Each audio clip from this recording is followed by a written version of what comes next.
Hello everyone. Astro vastu tip तो मैं आपके साथ शेयर करती रहती हूँ। आज से मैं आपके साथ अपने कुछ काम किए हुए शेयर करूँगी।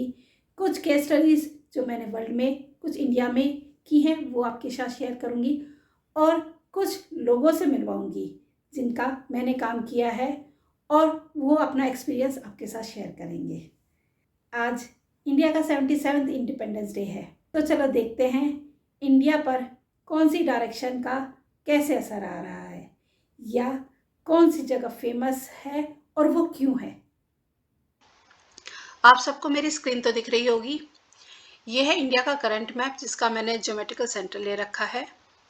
अब इसके अकॉर्डिंगली अगर मैं बात करती हूँ तो जो नॉर्थ एरिया है वो हमारा इस तरीके से आ रहा है। ये वाला कश्मीर का हिस्सा जो है वो हमेशा से पूरे दुनिया का सेंटर ऑफ अट्रैक्शन रहा है, क्योंकि ये नॉर्थ नॉर्थ वेस्ट में आ रहा है।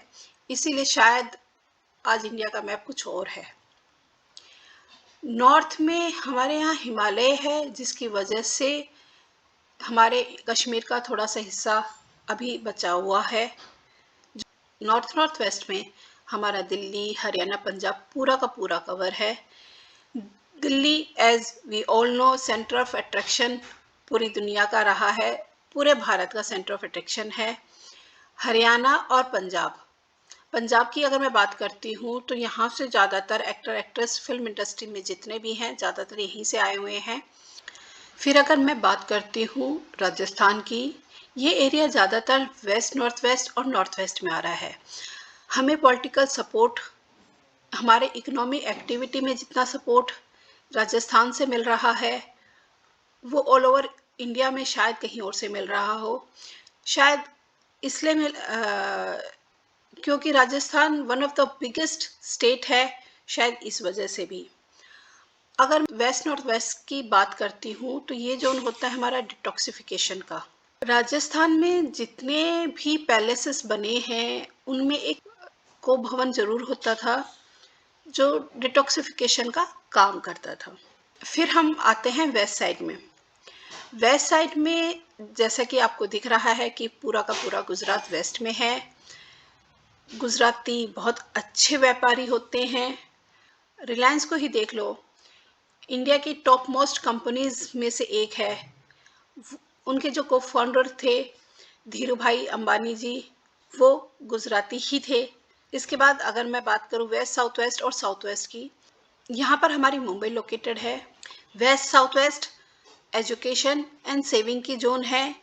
ये शेयर मार्केट की भी जोन है, यहाँ से हम शेयर मार्केट को भी देखते हैं। सबसे ज़्यादा शेयर मार्केटिंग मुंबई से होती है और इंडिया का जो स्टॉक मार्केट है वो यहीं पर लोकेटेड है, मुंबई में। इसके बाद अगर मैं बात करती हूँ साउथ एरिया की, साउथ फेमस क्यों है? साउथ है मंदिरों के लिए, अपने कल्चर के लिए। फेम साउथ ही दिलाता है, इसीलिए शायद इंडिया का कल्चर, इंडिया के जो मंदिर हैं वो ज़्यादातर फेमस है।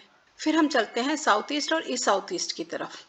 यहाँ पर इंडिया के पोर्ट्स लोकेटेड हैं जो सबसे ज़्यादा कमर्शियल एक्टिविटी करते हैं। यहाँ पर सबसे ज़्यादा मूवमेंट होती है शिप्स की जो कमर्शियल एक्टिविटी करते हैं। इसके बाद आती है ईस्ट डायरेक्शन। ईस्ट डायरेक्शन में ज़्यादातर हमारा बिहार आता है। हम सबको पता है कि ज़्यादातर सिविल सर्विसेज में, ज़्यादातर गवर्नमेंट डिपार्टमेंट्स में हमारे जो बिहार के लोग हैं वही आते हैं। ज़्यादातर आईएएस वगैरह बिहार से ही बनते हैं। ये जोन सोशल कनेक्टिविटी के लिए भी है, गवर्नमेंट के लिए भी है, इसीलिए शायद यहाँ के लोग ज़्यादातर गवर्नमेंट जॉब्स में होते हैं। जैसे कि आपको पता है कि छठ पूजा सूर्य देव की होती है। सूर्य देवता जो ईस्ट डायरेक्शन को गवर्न करते हैं वो भी यहाँ पर सबसे ज़्यादा फेमस है और यहीं के लोग सबसे ज़्यादा उस छठ पूजा को मान्यता देते हैं। फिर अगर मैं बात करती हूँ इस तरफ की, ये जो बेल्ट है ये हमारा ज़्यादातर तीर्थ स्थानों के लिए है। यहाँ पर सबसे ज़्यादा तीर्थ स्थान लोकेटेड हैं। अब हम चलते हैं इंडिया के पुराने मैप पर। वहाँ पर क्या था, कैसे काम हुआ था, इसके ऊपर हम बात करेंगे। अब जो आपको मैप दिख रहा है ये मैप है इंडिया का अशोका सम्राट के टाइम का। अगर मैं इसका ज्योमेट्रिकल सेंटर लूँ तो हमारा ज्योमेट्रिकल सेंटर कुछ यहाँ पर है। आप सबको पता होगा, जैसे जैसे सम्राट अशोक अपनी जीत की तरफ बढ़ते गए, उन्होंने अपना एक पिलर वहाँ पर स्थापित कर दिया। ये पिलर्स उन्होंने क्यों स्थापित किए थे, इसका कारण ये कहा जाता है कि यहाँ पर कुछ ज्योमेट्रिकल डिसबैलेंस हुआ करता था, जिसकी वजह से उन्होंने वहाँ पर पिलर लगाए ताकि उस ज्योमेट्रिकल डिसबैलेंस को बैलेंस कर दिया जाए। अब अगर हम देखते हैं कि जो दिल्ली में अशोका स्तंभ है वो इंद्रप्रस्थ पे लोकेटेड है। यहाँ पर अशोका पिलर लगाने का मेन रीज़न ये था कि उस टाइम पे इंडिया में बहुत सारे अर्थक्वेक हुआ करते थे। उसको रोकने के लिए उन्होंने यहाँ पर एक अशोका पिलर लगाया था। अब आप ध्यान से देखोगे तो ये जो पॉइंट है इस लाइन पे लोकेटेड है, ये एक इंडिया का मरमा पॉइंट है। अगर आप ध्यान से देखोगे तो ये सारे पॉइंट्स इंडिया के किसी न किसी ग्रिड लाइन पे लगे हुए हैं। ये सारे के सारे पॉइंट मरमा पॉइंट्स थे उस वक्त, ताकि इंडिया के जो ज्योमेट्रिकल डिसबैलेंस हुआ करता था उसको बैलेंस कर सके।